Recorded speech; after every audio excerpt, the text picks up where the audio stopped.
you all the discussion. We want to get your opinions as well. So. At the end of the 19th century, you had European colonialists who met up and carved Africa into the modern boundaries that we see today.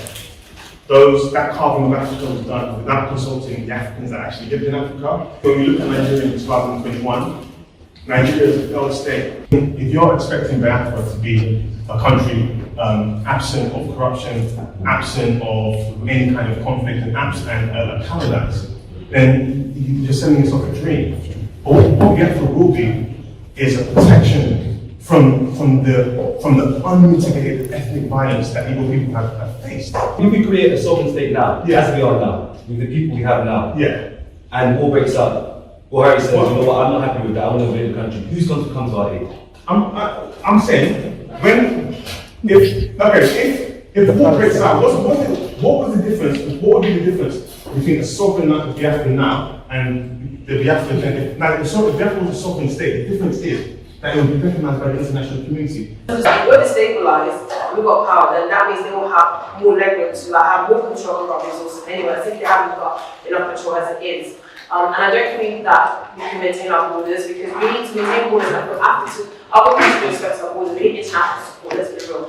And they're not going to give that support. If you think the North is going to respect our borders, they will not respect them. We even get more angry. The fact that if it's a state, it's going to be worse for people back home. And I think it's easy to say that. Being someone who's a diaspora, you're protected and you're a nice person, what's going to happen to people back home? Like, my mom's back home. If the war breaks out, I don't know what I'm going to do. Like, because, you know, as you say, yeah, we need guns, but like, you need to figure out war's not good, let's be real. Like, our parents most of our parents have PTSD. It's not good. You know what I'm saying? People are going to suffer from war. So I think, yes, it's good to talk about it from being to the West, but you're not thinking about the practicality about it, maintaining what's going to happen afterwards.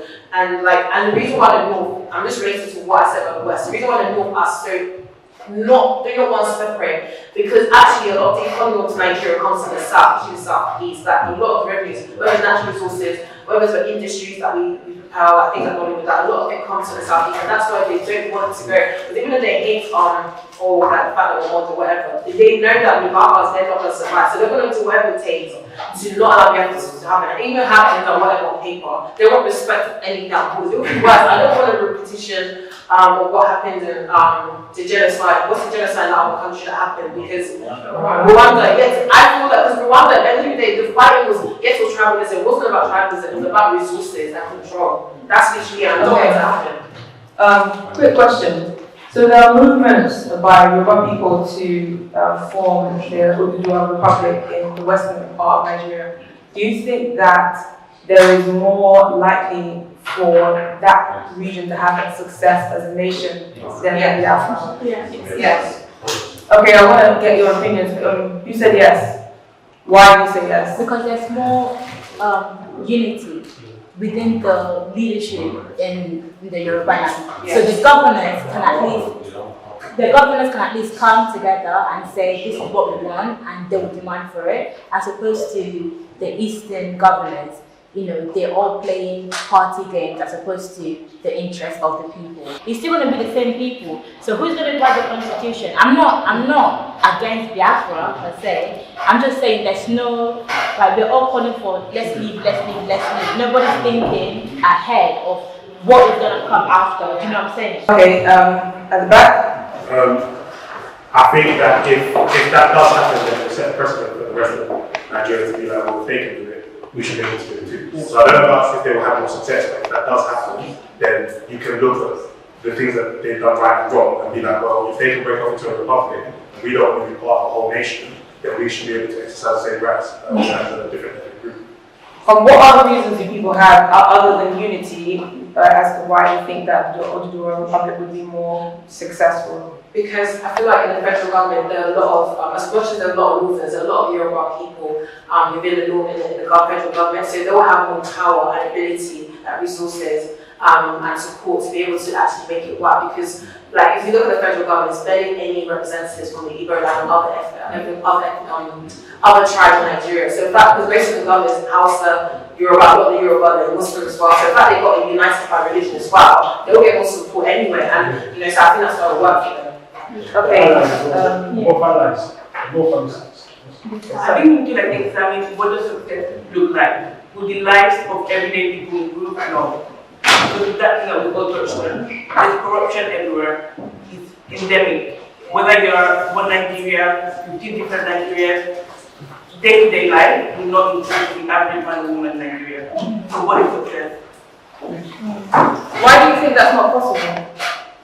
What we said, like, there's a culture of greed. I think Nigeria is a country where self-interest governs the people. So I think it's more greed than just governance. The reason I say that is because people keep talking about people in power. Like, how many people do we know individually, if you gave them the opportunity, or somebody came to them and said, we'll look after your family, your lineage, and your friends, and we'll pay you to keep quiet and forget the things that are going wrong. If you take the leaders who are in power out, how many people would readily replace them and go and do the exact same thing the leadership just did? So people keep pointing the leadership as if to say it's the main problem, but you have to ask yourself, from a community spirit perspective, how many people value the spirit of Nigeria or the spirit of the community or the betterance of their people over their own self-interest? Okay, I cross the rebuttal. So it's not a rebuttal. That is fact. I think that is very true.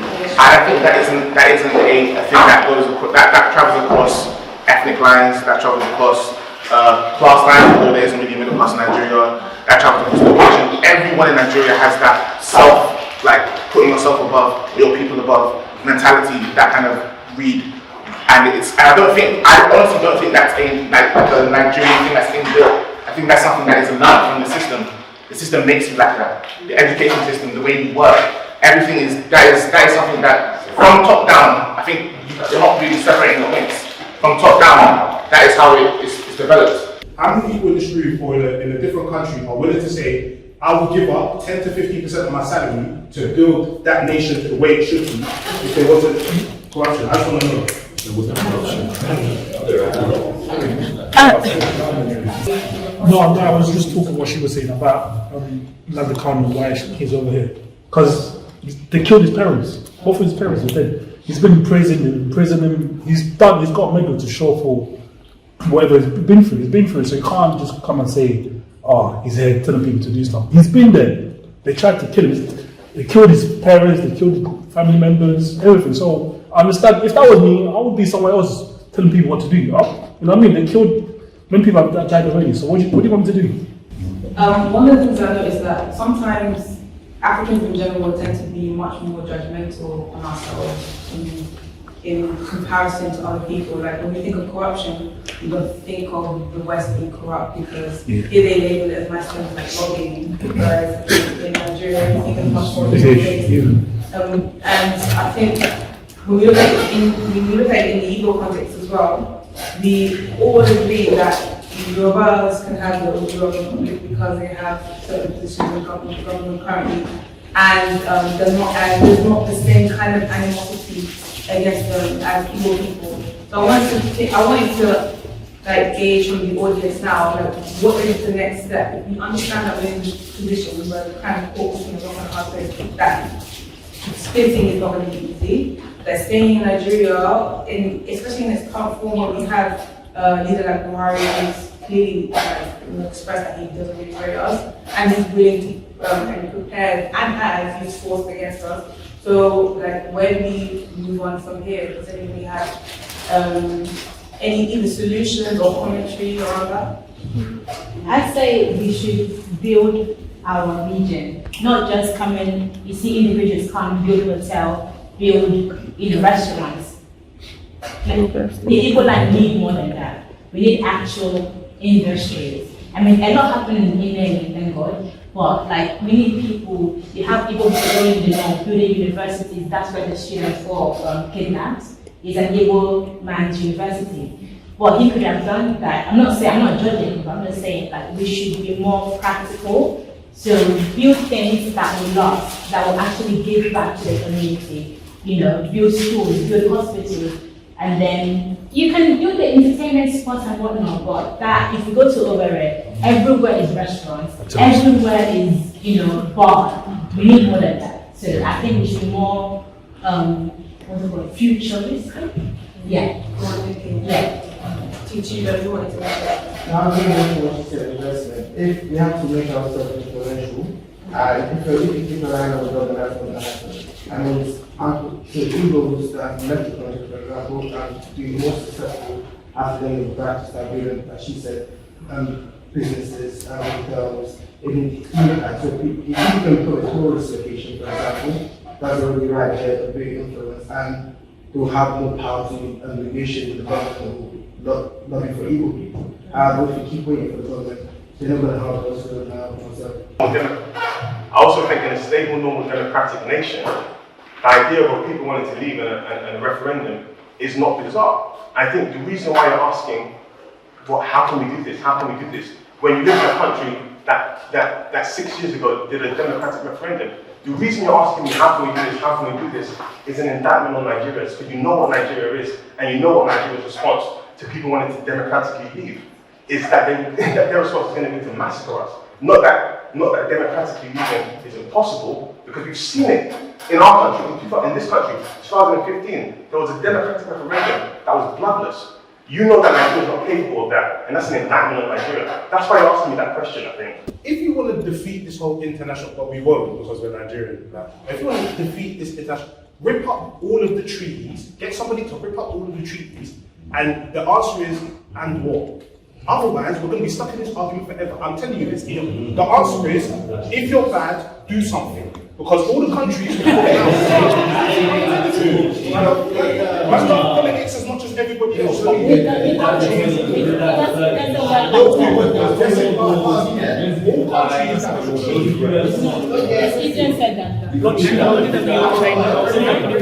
What I'm saying is, there are countries where they've asked them for unilateral disarmament and they've said no. The reason you can't do nothing, like you said, is because they have weapons. Because, like you're saying, if the whole world goes to shit, that's where we are. The reason why the UK or these countries don't want to go to war with them, man, is because they know they can't afford the losses here. If North Korea nuked you, we're all effed, excuse my French. Everybody's fucked. So they can't do that. So you got to realise that real generals know what war is. And it's the truth of the matter is, if you have enough to defend your country, yeah, a bigger man has to try really, really hard to come and overtake you. Concerning when we framed the Nigeria-Biafra thing as